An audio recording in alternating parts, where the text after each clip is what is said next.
or even myself really, I'm just seeking structure. And the world around me is just disorganized, bundle of chaos. I guess that's why I'm trying to survive. Ben Ho has had OCD since he was 13 years old, in what he describes as endless cycles of nervousness, stress, and anxiety. Psychologist Dr. Bruce Mansbridge says the power of this anxiety and OCD can be debilitating. Anxiety is what makes torture work. It's not the pain of having your fingers snipped off one by one.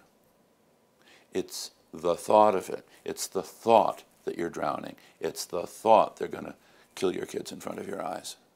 OCD has no known cause or cure, and Ho says his OCD at times can be overwhelming and cause him to feel isolated.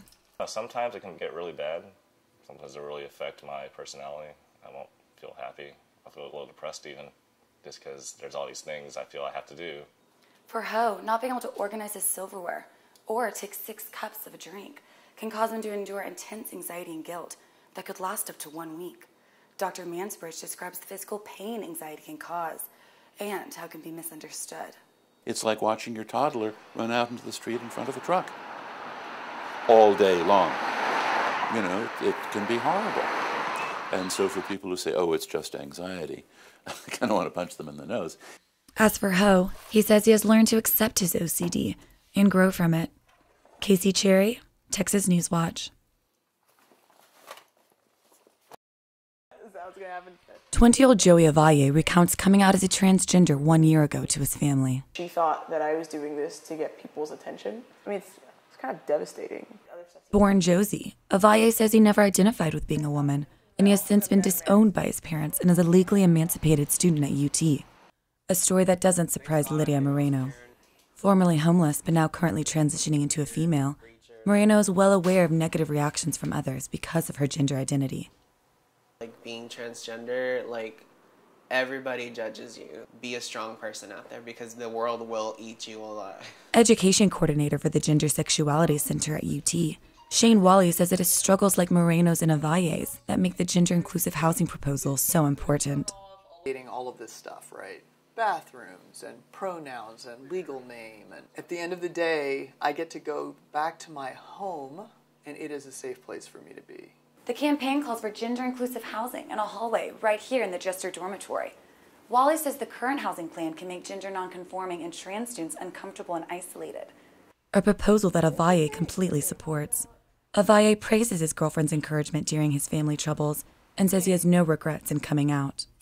I would rather live, my life this way than still be going by Josie and I don't know, it's like lying to yourself. Casey Cherry, Texas News Watch.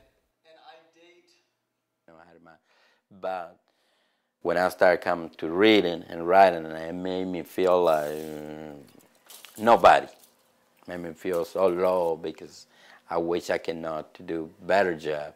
Gabriel Rojas is one of 32 million adults in the U.S. who are illiterate. Born in Mexico and arrived in the U.S. when he was 15, Rojas has never had a formal education.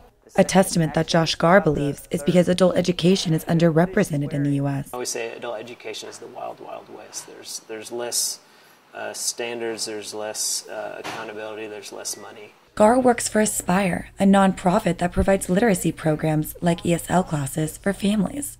And with over 20% of adult Hispanics non-literate, Garr says an adult literacy influences the entire family. It's just the first domino when you start educating an adult head of household, then everything starts to transform. When that happens, families start to change. They are able to help their children with homework, and so they're able to participate in their children's education, and it's just a huge vehicle for empowerment. A person below the basic level of literacy may struggle to read a prescription bottle, to know how to take their medicine, or navigate a bus route, or, like Rojas, to truly be able to communicate with others.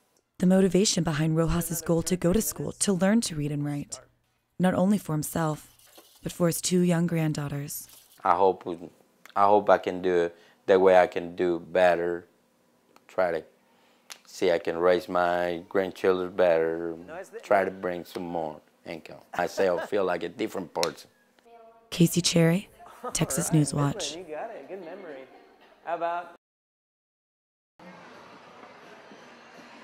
Former methamphetamine user Morgan recounts his 4 years as an addict and distributor of the drug.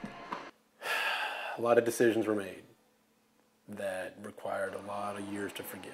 You know, how does anybody live that way? You don't. You're high. You don't notice.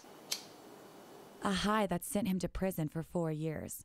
Released less than 1 year ago, Morgan says he has overcome the addiction that stole 8 years of his life. Dr. Maxwell, who has studied meth use in users for over 40 years, says recovery is difficult because of the drug's highly addictive nature. Your body's going to want to continue that high. The brain continues to say, feed me, feed me, feed me. Side effects that Morgan knows all too well. Serving 10 more years of parole for his arrest, Morgan understands just how low the drug can take you. You will sell your girlfriend for dope, and she will go for dope. Now, Dr. Maxwell emphasizes that treatment programs are essential for recovering meth users, like this one, where anonymous support groups meet to help others with their addiction. But Dr. Maxwell warns of the dangers if the federal government cuts meth-specific programs.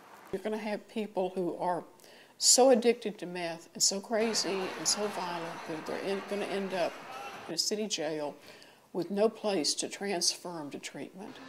Casey Cherry, Texas News Watch.